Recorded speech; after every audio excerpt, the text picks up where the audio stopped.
That's why we call them Transformational Leadership and Governance Seminar.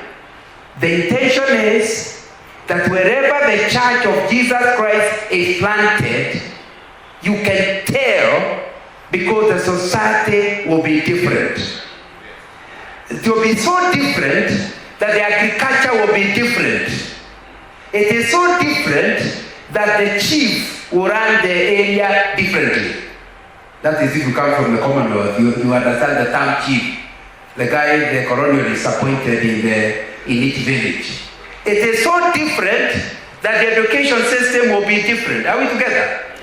Now, the trouble has come, like our introduction has said, where our only interest in planting a church in a village is for them to go to heaven. I'm one of those people who got saved in the 1960s, and I got that same message. And I can be honest with you. The reason I raised up my hand in a meeting to receive the Lord, 1960s, was simply because the preacher made hell so real that I felt I would have to be a fool to agree to go there. And because I was doing well in the class, I thought either there is no hell, if it is there, it's bad for a clever boy to knowingly go there. And although I refused a number of Sundays, I refused to raise up my hand. I thought this is too foolish. So one day I just put up my hand and gave my life to the Lord. I discovered later I was not just saved for going to heaven. My life on earth was going to change because I'm not going to heaven immediately.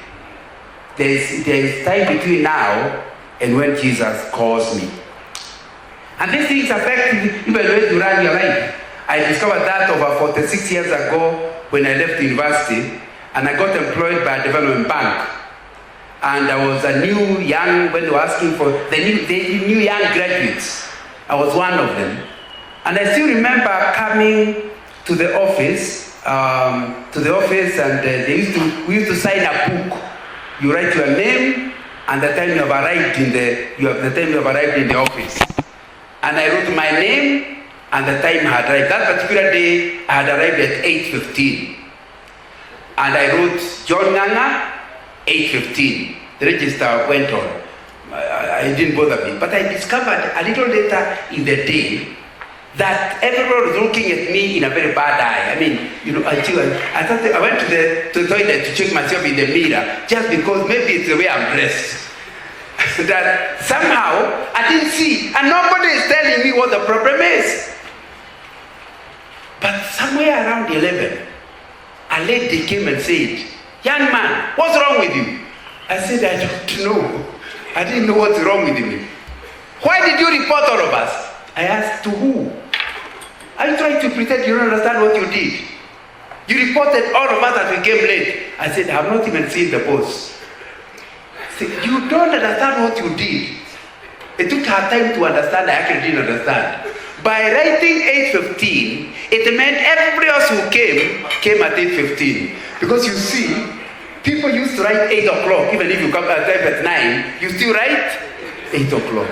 By writing 8:15, they can't write earlier. They cannot write same time or later. So I had reported the whole office that they came late. Now, they were not happy with me.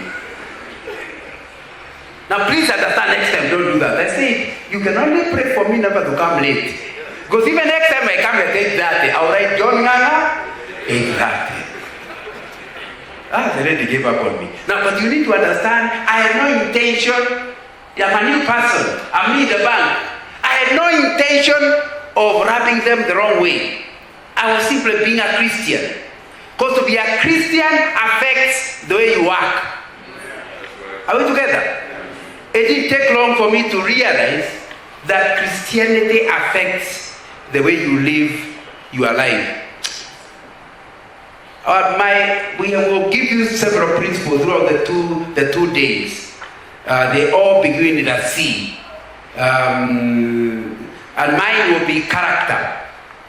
We are trying to say, as a leader, if you want to be a transformational leader who plants a church in a village and transforms the way that society is, you have several principles You have about 12 of them, but I'm only talking about one. That makes it easy for you to transform the group and for them to cooperate with you and God for that transformation. One of them is character. Why character? Because as the man of God going to that village, God will give you a vision of a transformed village. The way they can be different in the agriculture, in the industry, wherever. When he gives you that vision, it will be different from where they are now and maybe where the ancestors have planted them to be. But number two, where you are taking them will be very different. So they start wondering, who is this person to tell us where we are going? Like the Samaritan woman says that this well was given to us by our father Jacob. Who are you? That's what Jesus, that was the Samaritan woman at the well was asking Jesus. And every pastor who wants to be a transformational leader will be asked that question. Who are you? And only after they trust you are they going to listen to your vision of the future, number one. Number two, you are taking them from the area of comfort through some very uncomfortable process to a better place. But because they don't trust you, they would rather remain where they are resident. So we are saying then, one of the principles you must come out clearly is the need for you to actually become somebody who can be trusted. The word character in Greek refers to an engraving instrument. Character is the foundation of transformational leadership. The heart of leadership is the heart of the leader, is the main message we are actually giving you. So we are saying, once somebody has a character that doesn't make you trust him, it will be very difficult for him to trust his message, and especially if the message is taking you through a very uncomfortable process. I want to start, and I don't have a lot of time, I want to start with a quotation. I don't know whether it's not on it's not being presented. I hope somebody will be able to project the notes. I want to start with a quote. People of genius are admired. People of wealth are envied. People of power are feared. But only people of character are trusted. I'm quoting Alfred Adler, who is an Austrian psychotherapist. And I wonder whether you agree. Remember the critical thing we are saying, for you to be a transformational leader, you must be trusted. But what about if you're a genius? Very bright person with bright ideas, clarity about the future. Alfred is saying, if you are a person of genius, people admire you. What about wealth? Adler is saying, if you are a person who is wealthy, we shall be wishing we can take your money, you will be envied. But thirdly, he is saying, if you are a person of power, like political power, for example, what we do is that we don't necessarily trust you, we fear you. Only people of character are trusted. I want to remember this is a workshop, which means you must work.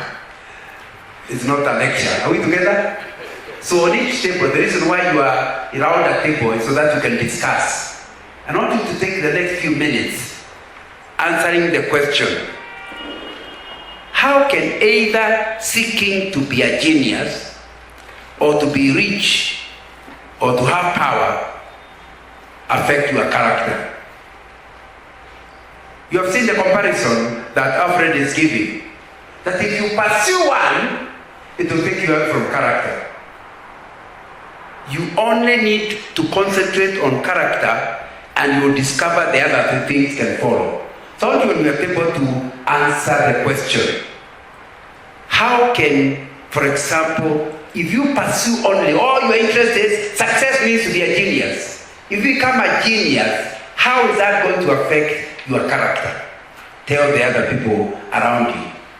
Alternatively, If you want to be the richest man in your town, you still want to be a pastor, but your interest is money, how is that going to affect your character? I still remember a friend of mine, after we left campus, that is now early 80s, and I was going to speak to a meeting near his town where he was.